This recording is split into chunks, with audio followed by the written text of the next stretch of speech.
Buen día, estimada abogada, mucho gusto. Qué placer poder saludarle y compartir con usted el desarrollo de este video como parte de nuestro proyecto de asignatura en la fase 2 y 3 de la clase de Derecho Civil 5, los contratos. Somos el grupo número 4, integrado por los estudiantes Ana Gabriela García González, su servidora, Isaías Adonai Perdomo Hernández, José Alfredo García Bonilla, Catherine Daniela Martínez Hernández, Rafael Alejandro Junior Castellanos Pineda. Y en esta oportunidad compartiremos con usted el desarrollo de este tema tan importante como ser los contratos y obligaciones. Bien, a manera introductoria iniciaré diciendo que los contratos y obligaciones son pilares fundamentales en el ámbito jurídico y social, desde el simple acuerdo entre dos personas hasta complejas transacciones comerciales. Estos elementos regulan y estructuran las relaciones humanas. Los contratos son herramientas fundamentales en la vida cotidiana y en el ámbito profesional, ya que establecen acuerdos claros entre las partes involucradas. A través de un contrato se formalizan las expectativas, derechos y obligaciones, lo que permite que las relaciones comerciales y personales se desarrollen de manera ordenada y predecible. Un contrato se define como un acuerdo legalmente vinculante entre dos o más partes. Para que un contrato sea considerado válido, debe incluir ciertos elementos esenciales, como ser el consentimiento mutuo, un objeto lícito, una causa justa y la capacidad de las partes para obligarse. Esto significa que ambas partes deben estar de acuerdo con los términos del contrato. El objeto del mismo no debe ir en contra de la ley y las partes deben ser competentes para celebrar el acuerdo, como ser mayores de edad y no estar bajo coacción o engaño. La existencia de un contrato proporciona seguridad a las partes, ya que les permite conocer sus responsabilidades y los posibles remedios en caso de incumplimiento. Otro aspecto que merece mención es la obligación que surge del cumplimiento de un contrato. Cuando una parte firma un contrato, asume responsabilidades que debe cumplir. Esta obligación no es solo legal, sino también moral, ya que muchas veces la reputación de una persona o una empresa pueden depender del respeto o los compromisos adquiridos. Incumplir un contrato puede llevar a consecuencias legales, pero también a la pérdida de confianza y credibilidad en el entorno social o profesional. Las obligaciones son el deber de cumplir con lo pactado en un contrato. Estas obligaciones pueden ser de diversas naturalezas, como obligaciones de hacer, que consisten en realizar una acción, las obligaciones de no hacer, que consisten en abstenerse de realizar algo, y las obligaciones de dar, que consisten en transferir un bien. Las obligaciones aseguran que cada parte cumpla con sus responsabilidades y que el acuerdo se ejecute de manera justa. La falta de cumplimiento puede llevar a sanciones legales, pero también afecta la confianza entre las partes involucradas y puede dañar la reputación de quienes incumplen sus compromisos. En el desarrollo del video, mis compañeros ampliarán más este tema de los contratos y las obligaciones. Esta ha sido mi participación. A continuación, mi compañero que continuará con el desarrollo del tema. Muy buenas tardes, abogada, compañeros. Pues seguimos en el tema de los contratos como marco de referencia de la clase Civil 5. Tenemos acá los contratos de terceros, es decir, que se le permite estipular en favor de un tercero, quien podrá exigir el cumplimiento del contrato si ha manifestado su aceptación ante su revocación. Un ejemplo de este tipo de contratos son los seguros, donde se designa a un beneficiario, que en algunos casos pues permite lo que es al asegurado determinarlo, y en otros pues que ya corresponde por ley, si fuera el caso. Entonces ahí pues a esto se refiere con terceros en los contratos. Luego tenemos la eficacia de los contratos, es decir, que se cumplan, que dé los resultados esperados para poder determinar si en verdad resultaron efectos. Y para eso tiene este tipo de contratos, en la eficacia tienen que ser pues de cumplimiento público, que deben de tener algunos requisitos. En primer lugar, son actos sobre bienes inmuebles, no se podría hacer de bienes muebles. Eh, que un arrendamiento, en el caso de los contratos por arrendamiento, sea 3 años o más. Y que también se podría hacer este tipo de requisitos en las capitulaciones matrimoniales, como actos o documentos públicos. Cesión y renuncia de derechos hereditarios o de sociedad conyugal. Aquí pues también que conocemos que es un derecho, un documento público, renuncias de derechos de herencias que han sido eh, conocidas por un notario, o cesión o transferir derechos a otras personas. Y luego pues prosigue lo que son los poderes especiales de representación, que también pues van enfocados y que generalmente lo hace un notario para poder representar o hacer algún trámite ante otra institución. Luego tenemos algunas reglas de interpretación de los contratos. En primer lugar, para interpretar un contrato y ver la veracidad y que sea claro, debe prevalecer la intención de las partes, que sea literalmente qué es lo que quieren las partes. Eh, que las cláusulas deben interpretarse en conjunto para determinar su sentido. No se puede interpretar cláusulas aisladas, sino que tiene que ser en total para conocer que en verdad tenga una lógica y que esté en base a derecho. En el caso de ambigüedades, se va a usar, se va a determinar a través del uso y la costumbre del país, cómo se soluciona o cómo se determina en un determinado país, en el caso de Honduras. Pues en contratos gratuitos se va a resolver a favor de la menor transmisión de derechos. Aquí, pues, como es gratuito, pues se va a la menor transmisión de derechos. Y el otro tema es nulidad y rescisión de los contratos.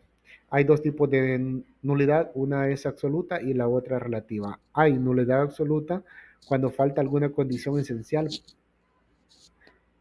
para la existencia del contrato. Si las partes no están las condiciones esenciales que lo llevaron a celebrar, entonces allí se va a determinar que no es, que va a ser nulo totalmente. Cuando no se cumple las formalidades exigidas por la ley también es nulo. Entonces, para eso pues hay que tener cuidado porque debe de cumplirse lo que la ley exige en la elaboración del contrato y por supuesto si es celebrado por incapaces, por menores o por personas discapacitadas o que no están facultadas para eso. Se puede ser relativa, es decir, solo una parte cuando hay imperfecciones en las condiciones, cuando no está todo claro. Entonces esa parte se podría subsanar. O faltan requisitos de partes, que alguna de las partes no se cumplieron requisitos, entonces se podría hacer la nulidad en relativa, no todo. Tenemos acá que la nulidad absoluta puede ser alegada por cualquier interesado y declarado de oficio, es decir, por una autoridad competente. Y la relativa puede ser entre parte interesada y puede subsanarse también mediante confirmación expresa o tácita. Finalmente vamos a hablar en mi participación en el plazo solicitar las recesiones de 4 años, contando desde en el caso de que fuera por violencia o por vicio, cuando se tiene conocimiento de tal acto. Entonces ahí se solicita el plazo, llega el plazo. Y cuando es del menor, por parte del tutor, que éste adquiera la capacidad legal para poder representar ese contrato. Y pues en los demás casos, cuando la fecha del contrato en los demás casos se dé a partir de la fecha en que se ha enterado. Bueno, pues con eso termino mi participación. Muchas gracias. Buen día, un gusto saludarle, abogada y compañeros. Mi nombre es Catherine Daniela Martínez Hernández y a mí me corresponde hablar acerca del contrato de compra y venta y pues mencionarles algunas disposiciones generales que se encuentran en el Código Civil de Honduras. Y pues es importante saber que el contrato de compra y venta es aquel en el que una de las partes pues se ve obligada a entregar un bien determinado, mientras que la otra se compromete a pagar un cierto precio o una parte del dinero o su equivalente de este bien. Esto nos lo dice en el artículo 1605. También nos menciona que si el pago incluye tanto dinero como otra cosa, pues la naturaleza del contrato se va a definir según sea la intención de las partes o lo que hayan acordado. Y pues en caso de duda también se puede considerar permuta si el valor de la cosa entregada es mayor que el dinero que se está dando y venta en el caso contrario.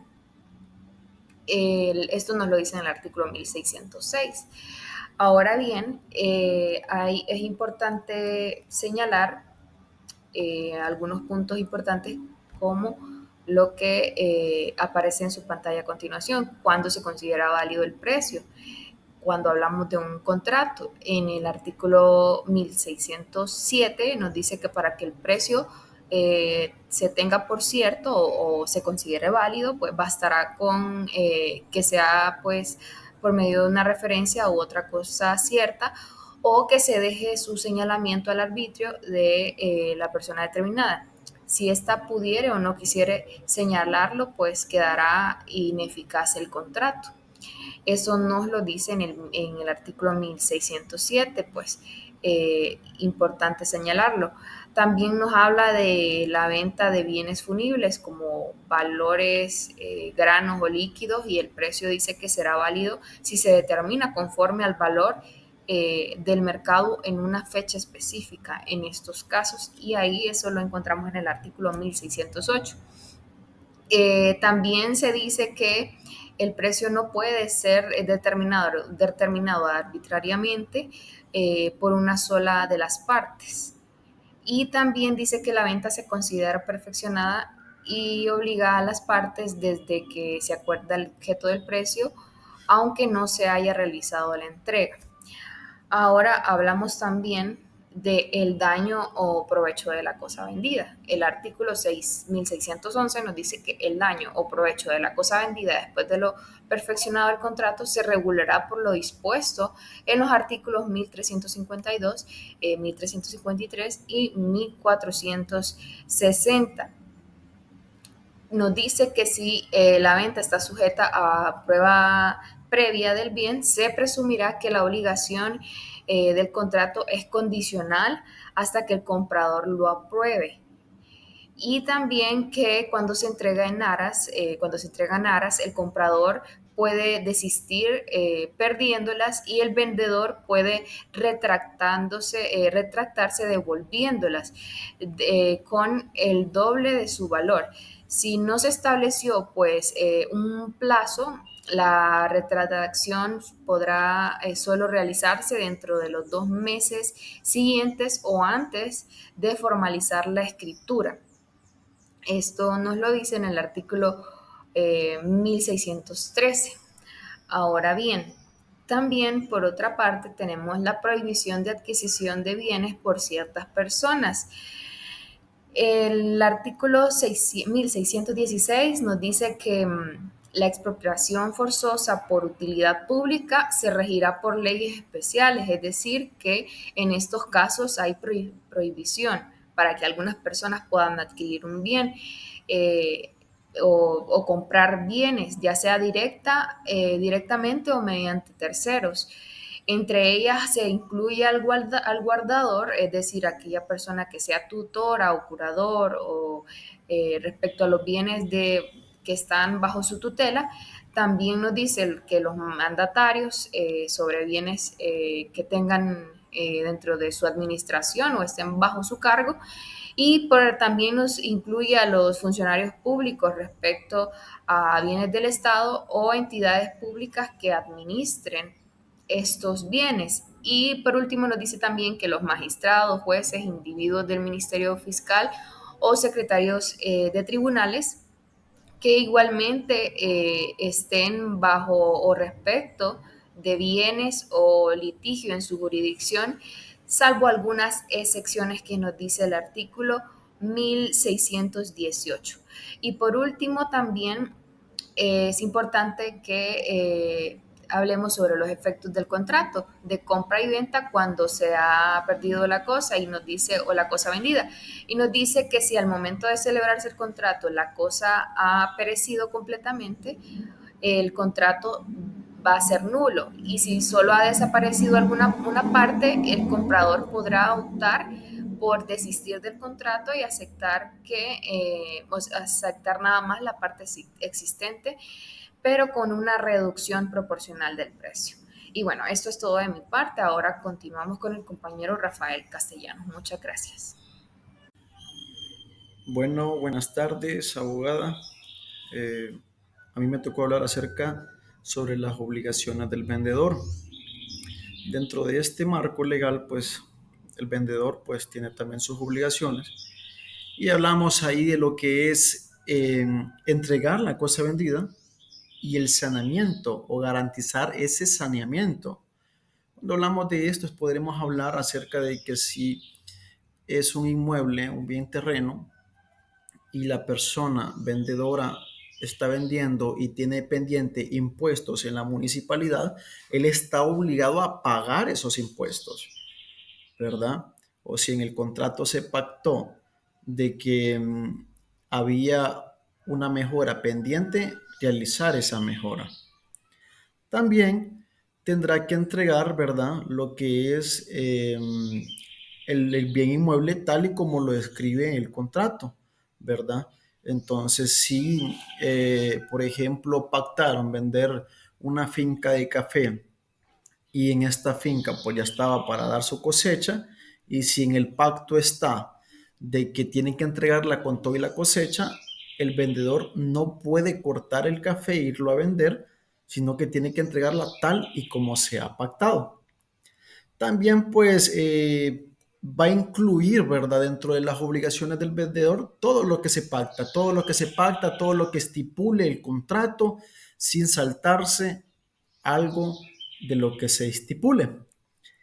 Dentro de las obligaciones del comprador, tenemos que el comprador está obligado a pagar el precio del vehículo, del terreno, del inmueble, o sea, lo que se esté vendiendo, él está obligado a cumplir con el pago pactado. Si se pactó en 50,000 empiras, no se puede dar 45,000, ¿verdad? Sino que tiene que dar lo pactado. Además, también en el caso de que el comprador se atrase en el tiempo transcurrido y si han pactado el pago de intereses, entonces tiene que eh, pagar esos intereses. Por ejemplo, eso se da bastante en los entes financieros, que si usted quedó de que iba a pagar su cuota a mes y se atrasó, usted va a pagar una mora, ¿verdad? Entonces no puede saltarse lo que queda estipulado en los contratos. Otro es cumplir el tiempo estipulado en el contrato, ¿verdad? En este caso, pues lo acabo de mencionar con entes financieros y podemos mencionarlo también con una compra de algo. Y si este caso la persona dicen de que el 12 de marzo se tiene que cumplir el pago total de lo que va a comprar, tiene que cumplir eso. Y de repente si han pactado de que si no cumple, entonces perderá una prima del 20% de lo que ya ha entregado, entonces eso se convierte en algo válido. En conclusión, podemos hablar de que el Código Civil es nuestro soporte, es nuestro marco legal fundamental que regula cada uno de los contratos y las obligaciones, ¿verdad? En nuestro país, estableciendo ese conjunto de normas que buscan garantizar la seguridad jurídica y la equidad en la relación comercial y civil, ¿verdad? Entonces, tanto para el vendedor como el comprador. Muchas gracias.